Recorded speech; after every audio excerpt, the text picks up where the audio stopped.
You know, I majored in watching the X-Files reruns in college, so yeah, I guess you could say I'm something of an expert on UFOs. You could say that.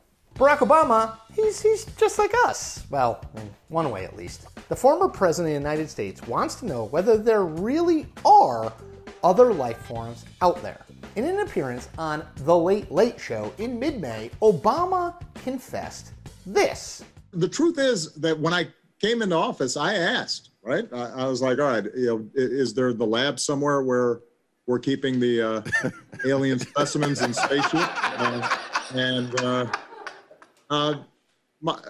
did a little bit of research, and the answer was no.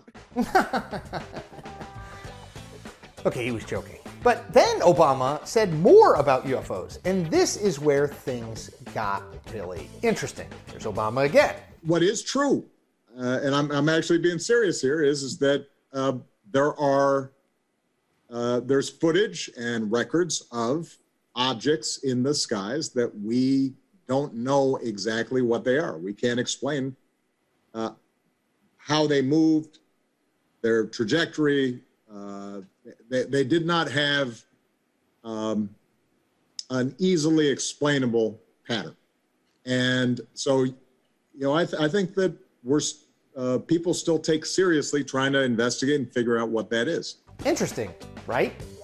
Obama's admission that there are, in fact, and I'm quoting him here, footage and records of objects in the skies that we don't know exactly what they are, we can't explain how they moved, and their trajectory, end quote, is in keeping with a broader acknowledgement by official arms of the U.S. government after decades of denial that unidentified flying objects are real. Sidebar, believing UFOs are real does not require believing in aliens. UFOs are simply unidentified flying objects. There's no assumption that they contain other life forms. In June, this is going to get very interesting because the Office of the Director of National Intelligence and the Secretary of Defense will be required to provide the Intelligence and Armed Services Committees of Congress with an unclassified report on what's called unidentified aerial phenomena. That requirement, this is totally fascinating, was tucked into the massive $2 trillion coronavirus stimulus package passed by Congress and signed into law by then President Donald Trump in late 2020. And it's not just the report that's coming to Congress, although that's going to be amazing. As CNN's Harmeet Kaur noted, quote, that report must contain detailed analyses of UFO data and intelligence collected by the Office of Naval Intelligence, the Unidentified Aerial Phenomena Task Force, and the FBI, according to the Senate Intelligence Committee's directive. It should also describe in detail an interagency process for ensuring timely data collection and centralized analysis of all unidentified aerial phenomena, reporting for the federal government, and designate an official responsible for that process, end quote. All of which represents, by far, the most the U.S. government has ever publicly discussed UFOs. For many years, former Senate Majority Leader Harry Reid of Nevada was a lonely voice in Congress on the existence and topic of UFOs. Back in 2007, Reid pushed for the creation of the Advanced Aerospace Threat Identification Program, known as ATIP, which was housed within the Department of Defense and about which almost nothing was or is really known.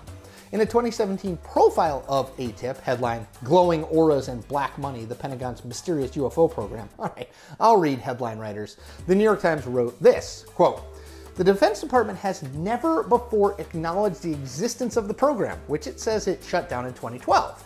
But its backers say that while the Pentagon ended funding for the effort at that time, the program remains in existence. For the past 5 years, they say, officials with the program have continued to investigate episodes brought to them by serving members, while also carrying out their other Defense Department duties, end quote. Now Reid, in an interview for the show Nevada Newsmakers back in 2019, was unapologetic about the $22 million he had earmarked for ATIP during his time in the Senate. Here's Reid, quote, we know that China is doing it, he said in reference to studying UFOs, adding this, we know that Russia, which is being led by someone within the KGB, is doing it too, so we better take a look at it too. We got a volume of research that was done, $22 million worth of research. It showed that not 2 people, not 4 people, or 6 people, or 20 people, but hundreds and hundreds of people have seen these things, sometimes all at the same time, end quote. Which is, let's be honest, a very good point. Sure, we all like to laugh about little green men landing on Earth, but the national security implications of crafts of indefinite origin and without any known tracking jetting through our airspace are significant. In April 2020, when the Pentagon released 3 videos of what they called unidentified aerial phenomenon, which amounted to a huge breakthrough in the government's acknowledgement of their existence, Reid wasn't surprised. Quote, "I'm glad the Pentagon is finally releasing this footage, but it only scratches the surface of research and materials available," tweeted Reid, adding, quote, "The U.S. needs to take a serious scientific look at this and any potential national security implications. The American people deserve to be informed." End quote. And in the wake of Obama's late night comments in May, Reid wrote a New York Times op-ed insisting that, quote, "focusing on little green men or conspiracy theories won't get us far. Of course, whatever the science tells us, some portion of the public will continue to believe in the reality of otherworldly UFOs as a matter of faith. Ultimately, the UFO debate can be broken down into a sincere belief in science versus a sincere belief in extraterrestrials. I side with science," end quote. Eat the phone.